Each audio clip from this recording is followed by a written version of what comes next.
Jangan pan. Wamunzwa sei? Pane munhu asvika naye mama. Ko yeskera sei ndapwe. Ko hembe dzauri kuwacha ndedzani? Ndedzenyu ndaona dziri muwashing basket pana ndichicleana murume menyu pandangoti nditori ndidziwacha. Handava kutaura kuti ine handiwachirwa hembe. Ndangoti mabatsira dzine china ndidziwacha. Unowacha uchichenesa hembe idzi? Ndodzichenesa. Iwe usandiitire mafani handiti. Ine handidi zvemafani tricks. Kana dai uchida kutenga rudo kwandiri so, haufa wakandihwina nyangwe zvikaita sei. Unondiwachira hembe dzangu iwewe? Ndinowacha mama. Uchichenesa here? Ndodzichenesa. Dzawakambochenesa dziri kupi? Dzinopfekwa nachild everyday ndodziwacha. Iwe handini nehembe dzangu dziri so special. Kone idzi ndeiko majilimba? Munhu bofu rinotora hembe dzangu dzichiwacha ini. Asi agona kuwacha? Anogona kuwacha akambowacha kuti. Hembe dzamuona ndakatopfeka dzinodzi ndiyakawacha marwezi. Saka mukati agona kuwacha muri kuti hembe yangu yewaiti. Kuchena kweso ndiyakawacha. Iwe uneshwatu unochenesa hembe. Anochenesa hembe. Mama mungazoona isina kuchena munondituka zvenyu.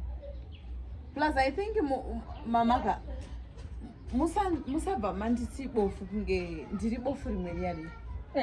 Ndiri bofu rakatotiongwa riri. Handingambotadza kuwacha hembe mama. Ndinotowacha hembe ndikotodziyanika zvakanaka. Kana maona yenyu isina kuzochena munozondudza manga. Uri kunyanyengerera. Uri kunyanyengerera chii? Majuti zake. Mama wenyu kandi ndo majuti zangu here kuti ndikuwachire. Saka antivowacha here ini ndiripo. Aiwe nandiwache hembe dzamajilimba. Wacha tsokota tona. Musabva manyanyo mudare mukona atogona. Munokuchidzirawo honda imi. Uya kunowacha dei.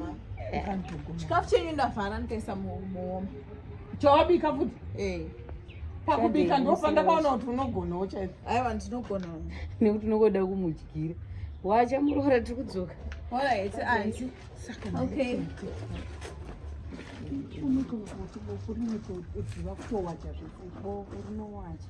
Bofu rinosuka. Ndakazobva bofu rakadzunga ire. Ndisi bofu rakapusa zvekudai.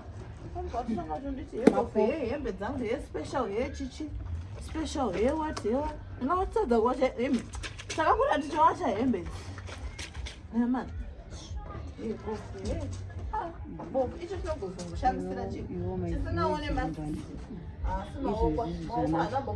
marede musikana webasa ati autodzokota hembe vakapinda muchuna maya havasi kundiziya zvavanondovenchisa musoro pasaidi ndichivadaira ndakaisa musoro pasaidi wakafunga ndiri munhu mushino